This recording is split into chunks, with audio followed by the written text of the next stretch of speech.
Man, this is a pretty good co-main event, and it's for a full featherweight title. What's good? It's Woog. We've got Brandon Figueroa, 25 wins, 1 loss, and 1 draw, defending his WBC featherweight title against Stephen Fulton, 22 wins and 1 loss.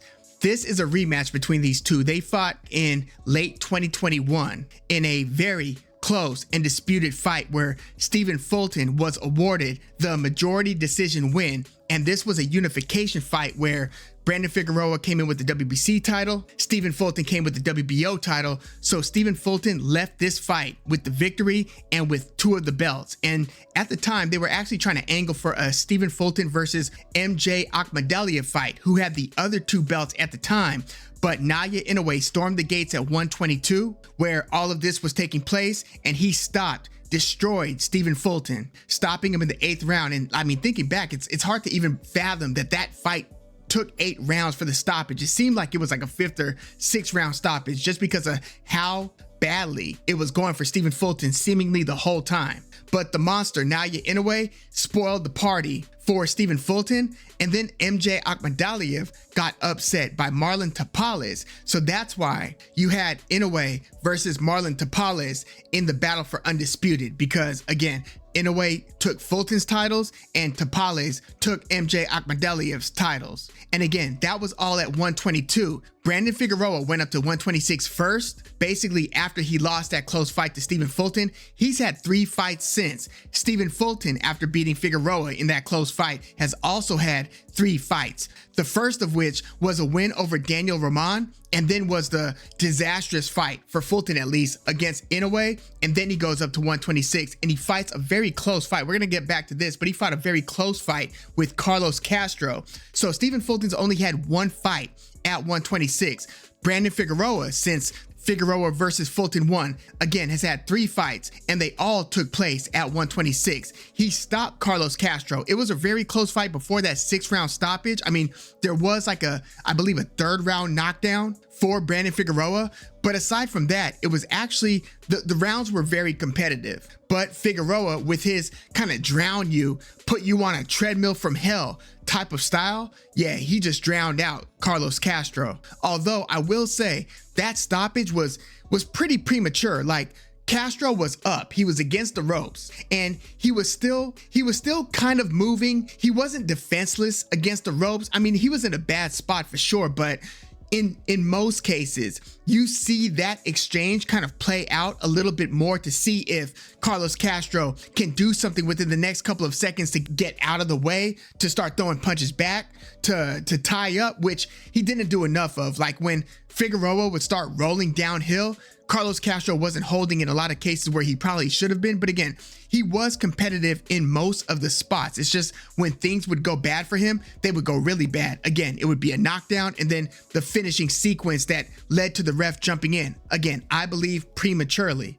So that was Figueroa's first fight since Figueroa versus Fulton 1. And then he beat Mark Magsayo for the vacant WBC interim featherweight title. He defended that interim status once against Jesse Magdaleno, stopping him in the 9th round. And then he was elevated from interim champ status to full champ status, where the WBC then made Ray Vargas the champ in recess, whatever the hell that is. I mean, I know that they've done it in a few cases before. But Brandon Figueroa, as it stands, is the WBC featherweight champion. And, you know, it's about time. I mean, I've been pretty frustrated with Ray Vargas's consistent, kind of half-retired almost status. It's just a lot of inactivity, averaging like maybe 1 fight a year, if that in some cases. Not that Figueroa's been super active. He fought once in 2024, once in 2023, once in 2022. So Brandon Figueroa hasn't been super active either. But, you know, my imagination does kind of run wild when I think of the possible matchups at 126. Like,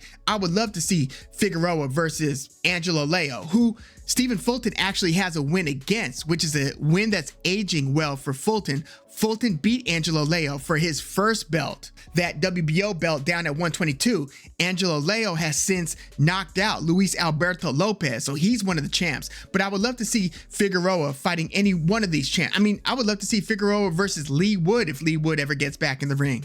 And also, when they talk about Naoya Inoue coming to 126, I would be curious to see how Inoue's style would do against Brandon Figueroa's very different but exhausting style. Figueroa is one of these guys who throws like an average of 75 to 85 punches a round. He's thrown 170 punches in a round before, and he's had several fights where he throws more than 100 punches in several rounds. You know, Emmanuel Navarrete is known to do that, but Figueroa style and Navarrete style and another high volume guy, William Zepeda, all their styles are very different, but they all put you on their own version of what I like to consider the treadmill from hell, where you either have to like really hurt the guy, get the respect. You've got to either try to match him in volume, which is almost impossible to do, especially over the course of the fight, or you normally get drowned out. Like, something's got to give. Well, when Figueroa and Fulton first fought, Fulton, I believe, fought like almost the perfect fight given their styles. Like, Fulton fought his heart out. He was counterpunching really well. He was throwing high enough volume to where he wasn't getting swamped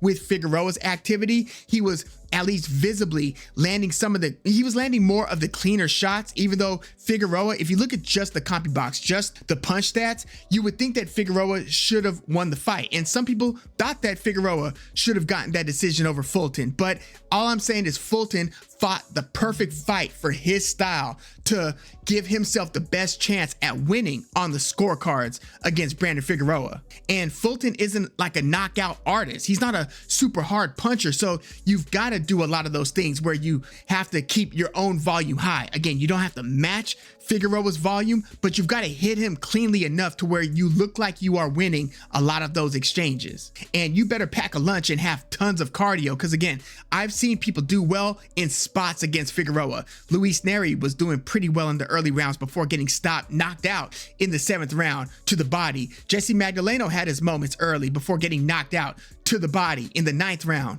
And again, Carlos Castro was doing really well, winning multiple rounds against Figueroa before getting stopped in the 6th round. So yeah, Figueroa's got one of the more interesting styles and fun styles to watch, just because you want to see how the opponent is going to keep up with his onslaught of continued activity. Though I will say Figueroa has done a little bit better defensively, I would say, in recent fights. He looks like he's trying to kind of marry multiple styles to where he isn't as reckless as he was like when he, fought a split draw against Julio Ceja, where he's getting hit by almost everything that his opponent throws. No, I would say he's better defensively in recent fights, including his recent fight against Mark Magsayo, where he won a decision, but he still maintains and retains enough of his just drown you with activity attributes that make Brandon Figueroa. Like, you want to make some tweaks, but you don't want to change the essence of a fighter whose essence is what's making him successful. Whereas Stephen Fulton, since that Inoue debacle, where it's like, damn, Stephen Fulton doesn't even seem like he really showed up to that fight. He just got decimated. But Stephen Fulton, after that fight, got with fellow Philadelphian Bozy Ennis. That's Jaron Boots Ennis's dad. So yeah, Ennis was training Stephen Fulton for his last fight against Carlos Castro. And when I look at that fight in a vacuum, it makes me, it raises more questions than it does give me answers in terms of how Fulton's, we'll call it post-Inoue career, is gonna play out.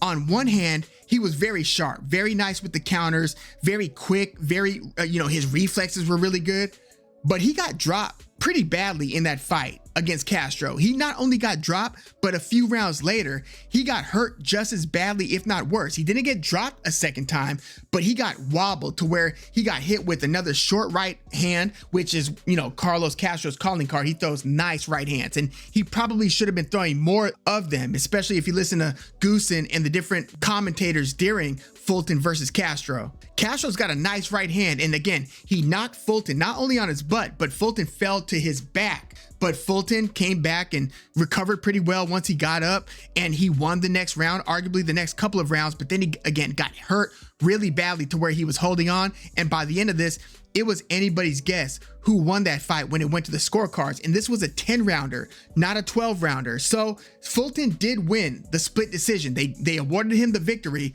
but I came away from watching that fight thinking, damn, Fulton again did look like he was putting his punches together really well, But in terms of his durability, I don't know if his chin is going to be the same going forward as it was before he fought Inoue. Like, if you watch Figueroa versus Fulton 1, Fulton had to take a lot of clean shots. And yes, he was rolling with a lot of them. Yes, he was very good defensively, but he did eat a lot of punches and he took them very, very well. So, you know, heading into Inoue versus Fulton, I looked at Fulton as being a very durable fighter. I'm not so sure after what I saw with Fulton versus Castro. So when I look at this rematch between Figueroa and Fulton, and by the way, although Fulton won in their first fight, Figueroa is the favorite heading into the second fight. In this rematch, Figueroa is a -165 to Fulton's plus 175, at least according to Odds Checker. And these odds are based on, I believe, what we've seen from both guys since they met the first time. Figueroa has had 3 wins, Fulton's had 2 out of 3 wins, but that loss was terrible. And again, he got dropped in his most recent fight. So a lot of question marks about where Fulton is durability wise. And durability is the wrong thing to have questions about if you are going into a fight with Brandon Figueroa. So I'll be real with you. I'm thinking Fulton will probably have some good success in a lot of these exchanges, but as we get into the middle and late rounds, as Figueroa starts to pour on the activity, keeps on coming forward, and again, he's got this slightly tweaked, slightly modified style, which I don't think you want to go too boxing heavy. I think you want to beat Brandon Figueroa against Stephen Fulton, even if they didn't award you with the win in the first fight. But style wise, you know, Fulton has, you would think that Fulton might be better at distance. But if you, again, watch Fulton versus Castro, it was Castro who was hitting with the sharper, harder shots at distance, and Fulton was doing better work on the inside. Fulton is actually a better operator as far as I see it, operating on the inside in a lot of his fights. He's not bad on the outside. I just think that he's better on the inside. Well, Figueroa is great on the inside, even though he lost a close decision to Fulton. But I think that even if they start boxing early in the fight, I think the fight is going to devolve into an inside style fight. So generally, if Fulton is at his best, then I would give him a decent shot at beating Figueroa. But again, that chin, I can't trust it right now. So I actually think that there's a high likelihood that Figueroa hurts Fulton before Fulton hurts Figueroa. And by hurt, I mean either drop or wobble to where Fulton's holding on and trying to buy time. And if Fulton is hurt against Figueroa, unlike Carlos Castro, who would hurt Fulton, then largely let him off the hook. He was doing a lot of looking when he would have Fulton hurt. Figueroa won't let you off the hook. Figueroa will go in and just make your life miserable if he feels that you are showing signs of weakness or signs of vulnerability. If we are not dealing with 100% durable Stephen Fulton, then I'm going with Brandon Figueroa. And since I've seen evidence that we might not be dealing with 100% durable Stephen Fulton, I think that this fight is going to get increasingly worse for Fulton over time. Again, I think he's going to have a lot of success in a lot of these exchanges. He's still a very good counter puncher. I think he's still going to slip a lot of shots, and he's going to do a lot of those things that made him a multiple belt champion at 122. But between the durability questions, the chin questions for Stephen Fulton, and not to mention Brandon Figueroa has been in this division for 2 fights longer than Stephen Fulton, I'm actually going to go with Brandon Figueroa. And for a moment, I was actually going to pick Figueroa via stoppage. But I'm going to give Stephen Fulton the benefit of the doubt. He's got a ton of craft. He's a very good boxer, and he's a dog. He's got a lot of fight in him. I think that Fulton is going to make it the distance. I think he's got enough heart, he's got enough craft, and he's got enough skill to still go the distance, even if it starts getting bad for him against Brandon Figueroa. And Figueroa stops a lot of guys to the body. I don't see him stopping Fulton to the body. I see him maybe putting a worse beating on Fulton than he did in the first fight, or at least this fight visibly looking like Figueroa won in a way where it wasn't so obvious in their first fight. Again, the public is split on who should have won that first fight. I thought Fulton edged it, but I could see arguments going either way. I think that this fight is going to more demonstratively look like a Brandon Figueroa win, something like 8 rounds to 4. You know, Fulton's got so much dog and, you know, craft in him that I wouldn't be surprised if it's even a little bit closer than that, maybe 7 rounds to 5. I wouldn't be surprised, again, if we get a Brandon Figueroa knockdown of Stephen Fulton. But I'm going to go with Brandon Figueroa via decision. Don't know whether I think it's going to be unanimous or split, but I'm going with Figueroa via decision in this rematch. Let me know your thoughts on this one. Also, just with the state of the 126 division, where you've got Angelo Leo holding the IBF belt, you've got Rafael Espinoza, another, must-see type of fighter, just given his physical dimensions and the way that he just put a beating on Robeisy Ramirez beating him twice. He's the WBO champ. Nick Ball holding the WBA belt. And again, you've got Brandon Figueroa currently holding the WBC belt. There are a lot of interesting fights that you can make at 126. Again, I would love to see one or two more fights from Lee Wood, one of the most dramatic fighters in his past like 5-6 fights. Luis Alberto Lopez, who again just lost his title to Angelo Leo. You've got Bruce Shushu Carrington, who's in the mix, and we'll see what's to become of Ray Vargas and Robeisy Ramirez. But yeah, let me know your thoughts on the state of the 126 featherweight division, and let me know how you think Figueroa versus Fulton 2 is going to play out. Who do you see winning it and how? And who would you like to see, just kind of your dream featherweight match? Who would you like to see the winner of this fight in the featherweight division? Let me know your thoughts in the comments. Like the video, subscribe to the channel if you are into the fight talk. I'm Woog. Thanks for tuning in.